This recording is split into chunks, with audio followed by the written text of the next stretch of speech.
Properties, some और examples related to group theory. ठीक है, लास्ट क्लास में हमने आइडेंटिटी एलिमेंट को भी देखा था। इसके अलावा मैंने आप लोगों को एक थ्योरम भी करवाया था कि किसी भी ग्रुप में जो आइडेंटिटी एलिमेंट है वो जस्ट उसका आइडेंटिटी एलिमेंट होता है। तो कुछ और ग्रुप प्रॉपर्टीज है हमारे पास ग्रुप से रेलिवेंट, तो उसमें आपकी बुक में जो थ्योरम 2.5 है that is relevant to cancellation laws. ठीक है, यानी कि ग्रुप में लेफ्ट कैंसिलेशन लॉ और राइट कैंसिलेशन लॉ होल्ड करते हैं। मैं आपको लेफ्ट कैंसिलेशन लॉ का प्रूफ करवाती हूँ। ठीक है, अब क्या है क्वेश्चन कि A B and C group G के 3 एलिमेंट्स हैं। ठीक है, अगर आपके पास A B is equal to A C हो, आप इसको सॉल्व करें तो आपके पास b is equal to C proof में आना चाहिए। आपको बस प्रूफ करना है, तो इट्स मीन कि उस ग्रुप में लेफ्ट कैंसिलेशन लॉ होल्ड कर रहा है। ठीक है, मैं आपको लेफ्ट कैंसिलेशन लॉ प्रूफ करवाऊंगी, राइट कैंसिलेशन लॉ आप लोगों ने इन्हीं स्टेप्स पे खुद करना है। ठीक, सो हमें क्या गिवन है,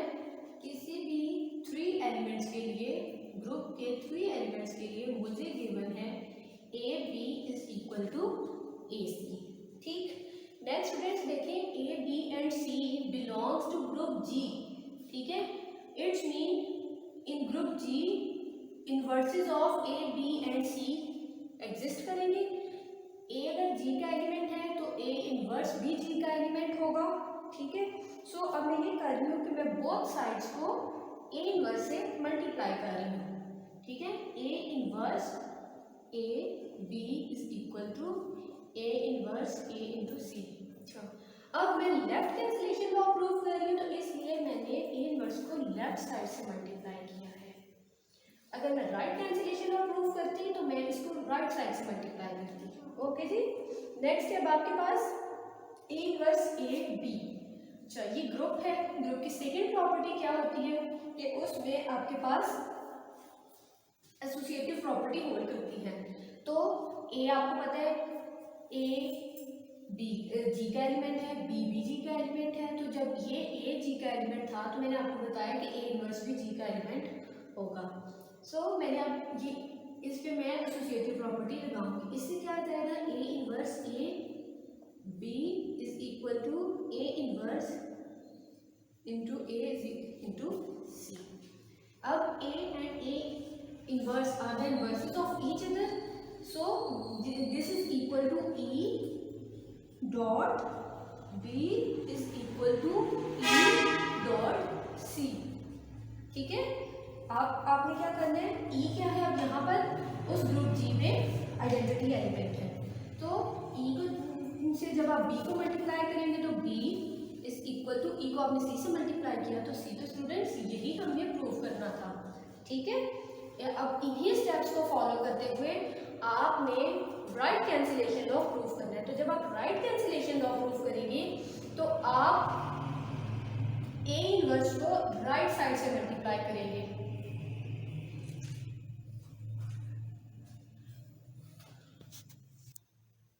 ओके जी स्टूडेंट्स, लास्ट क्लास में मैंने आपको बताया था कि ग्रुप थ्योरी लीनियर इक्वेशंस के सॉल्यूशन फाइंड आउट करने में हेल्पफुल है। ठीक है, एप्लीकेशंस रियल लाइफ में आप भी हम डिस्कस करेंगे, बट मैथ में जो ग्रुप थ्योरी की एप्लीकेशंस हैं वो लीनियर इक्वेशंस के सॉल्यूशन फाइंड आउट करने में मौजूद है। और अब हमारा ये थ्योरम इसी से रेलिवेंट है कि अगर ए और बी ग्रुप जी के 2 एलिमेंट्स हैं, ठीक है, और 2 मेरे पास लीनियर इक्वेशंस हैं, A X is equal to B, X A is equal to B, इनके यूनिक सॉल्यूशंस एग्जिस्ट करेंगे।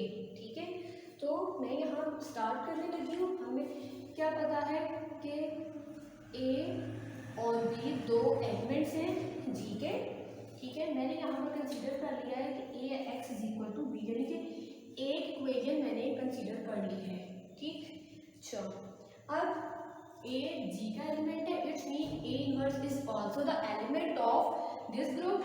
This implies that A inverse A X is equal to A inverse B. ठीक है, देन आप क्या करेंगे, यहाँ पर एसोसिएटिव लॉ यूज करेंगे। A inverse A into X is equal to A inverse B. ठीक है, A inverse A means which is equal to identity, X is equal to A inverse B. E को जब आप X से multiply करेंगे तो X is equal to A inverse B, ठीक है। इट्स मीन के X equal to A inverse B is the solution of this equation, ठीक है। अब हमने फाइंड आउट तो कर लिया कि ये इसका सोल्यूशन एग्जिस्ट कर रहा है। Now we have to solve कि ये इसका यूनिक सोल्यूशन है, इसके अलावा इसका कोई और सोल्यूशन एग्जिस्ट नहीं करेगा। तो उसके लिए हम क्या करेंगे कि इसके कोई से दो सोल्यूशन हम कंसीडर करेंगे, ठीक है। यानी कि एक एक्स की वैल्यू मैं ई इनवर्स बी ले रही हूँ और एक और मैं एक्स की वैल्यू ले लूँगी और मैं प्रूव कर दूँगी कि ये दोनों तो इक्वल हैं। इट्स मीन कि इनके सोल्यूशंस यूनिक हैं, ठीक है। उसके लिए मैंने क्या किया कि x1 और x2 दो एलिमेंट्स ले लिए, ठीक है। यानी कि अब ये तो मैंने सोल्यूशंस एग्जिस्ट लेट कर लिए हैं जी के, ठीक है। ये उनके सोल्यूशंस हैं। अच्छा, अगर ये जी के एलिमेंट्स हैं, इट्स मीन कि यहाँ पर क्या प्रॉपर्टी एग्जिस्ट करेगी, ax1 is equal to B, ax2 is equal to B. अच्छा, अब देखिए ax1 इज बी के इक्वल है, ax2 भी बी के इक्वल है।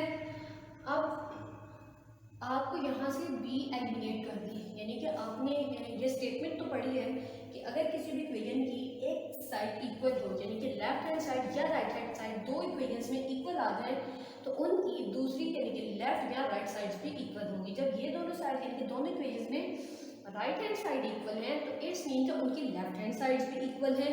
तो यहाँ से मेरे पास क्या आ गया, ax1 is equal to ax2। अभी हमने लास्ट थ्योरम में प्रूव किया है कि इन ग्रुप्स लेफ्ट कैंसिलेशन लॉ और राइट कैंसिलेशन लॉ होल्ड करते हैं। By using left cancellation law a cancel हो जाएगा a से, और यहाँ पर मेरे पास क्या आ गया, x1 is equal to x2। अब मैंने ये टू डिफरेंट एलिमेंट्स लिए थे, x1 और x2 जी के, बट मैंने क्या प्रूव कर दिया कि ये x1 और x2 तो इक्वल ही है, ठीक है। इट्स मीन कि इस इक्वेशन का यूनिक सॉल्यूशंस एग्जिस्ट करेंगे ग्रुप जी में। इन्हीं स्टेप्स को फॉलो करते हुए आप x is equal to B का भी प्रूव कर सकते हैं, ठीक है। उसके लिए भी आपने यही काम करना है, a इनवर्स से मल्टीप्लाई करना है आपने, ठीक है। एंड देन आप x की वैल्यू फाइंड आउट कर लेंगे, फिर आप उस g के कोई से दो एलिमेंट्स लेंगे x1 और x2, वो क्या बन जाएगा, x1a is equal to B and x2a is equal to B. Then आप उसमें राइट कैंसिलेशन लॉ आप यूज करेंगे, देन आपके पास ये प्रूव हो जाएगा कि इस इक्वेशन का भी यूनिक सॉल्यूशन एग्जिस्ट करेगा। ओके स्टूडेंट्स, नेक्स्ट हमारा थ्योरम है in a group G inverse of each element is unique, ठीक है। According to definition of group, fourth property क्या थी आपके पास कि हर एलिमेंट का इन्वर्स एग्जिस्ट करना चाहिए। तो जो इन्वर्स एग्जिस्ट करेगा, अब हम ये प्रूव करेंगे कि वो जो इन्वर्स होगा वो यूनिक होगा, यानी कि हर एलिमेंट का जस्ट एक ही इन्वर्स एग्जिस्ट करेगा, किसी भी एलिमेंट के दो इन्वर्सेस एग्जिस्ट नहीं करेंगे, ठीक है। तो उसके लिए मैंने क्या किया, मैंने कोई भी एक एलिमेंट ले लिया, ठीक है। फॉर ए बिलोंग टू जी, मैं क्या सपोज करूँगी, इसके दो इन्वर्सेस एग्जिस्ट कर रहे हैं, यानी कि बी और सी बिलोंग टू जी, एंड ये क्या है, ये जी के में ए के इन्वर्सेस हैं, आर इन्वर्सेस ऑफ ए, ठीक है। अच्छा, अगर ये ए के इन्वर्सेस हैं, इट्स मीन कि ए बी जब हम मल्टीप्लाई करेंगे तो ई के इक्वल आएगा, ठीक है। यानी कि जब ए और बी एक दूसरे के इन्वर्सेस हैं तो जब भी किसी भी एलिमेंट को उसके इन्वर्स से मल्टीप्लाई किया जाता है तो आपको आइडेंटिटी एलिमेंट मिलता है। इसी तरह ए और सी जो है वो भी आपके पास इसके इक्वल आएगा, ई के इक्वल आएगा।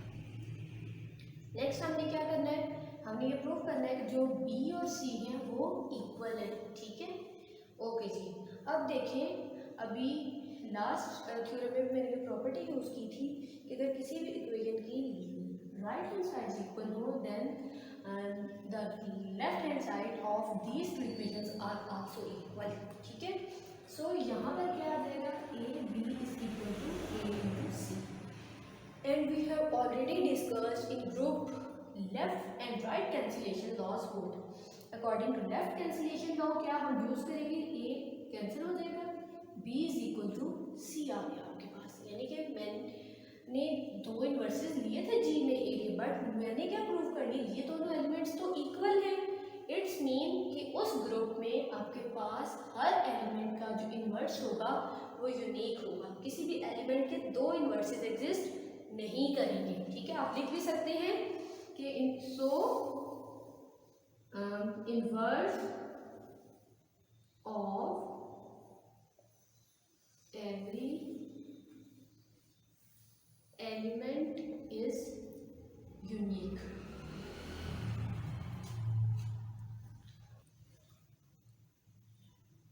जी स्टूडेंट्स, नेक्स्ट है हमारे पास एक theorem in a group G identity element is unique. Last हमने क्या प्रूव किया था कि हर एलिमेंट का इन्वर्स यूनिक होता है। अब नेक्स्ट है हमारे पास आइडेंटिटी एलिमेंट भी यूनिक होता है। ठीक है, सो उसके लिए भी हम यही करेंगे कि दो आइडेंटिटीज ले लेंगे। ठीक है, उसके लिए मैंने क्या किया कि ई और ई डैश बिलोंग टू जी, ये क्या है, दो आइडेंटिटीज हैं जी में। अगर ये आइडेंटिटीज हैं इट्स मीन कि E dash is equal to E dash dot E. कैसे, आइडेंटिटी की डेफिनेशन के अकॉर्डिंग आप उस आइडेंटिटी को उस ग्रुप के किसी भी एलिमेंट से मल्टीप्लाई करें तो आपके पास आइडेंटिटी वापस आएगी। यानी कि अब देखिए आइडेंटिटी ये वाला जो है ये भी तो एक एलिमेंट है जी का, और जब आपने ई डैश को ई से मल्टीप्लाई किया आपके पास, तो आपके पास ई आंसर आएगा। ठीक है, यानी कि हमने क्या कहा था कि अब देखिए जब मैं आपको ग्रुप की डेफिनेशन बता रही थी उसमें मैंने आपको बताया था ए ई इज इक्वल टू ए के इक्वल होता है। ठीक है, तो और ई यहाँ पर आइडेंटिटी था, अब ई डैश यहाँ पर आइडेंटिटी है, तो ई से जब वो मल्टीप्लाई होगा तो ई आंसर आएगा, क्योंकि E is also an element of this group ji.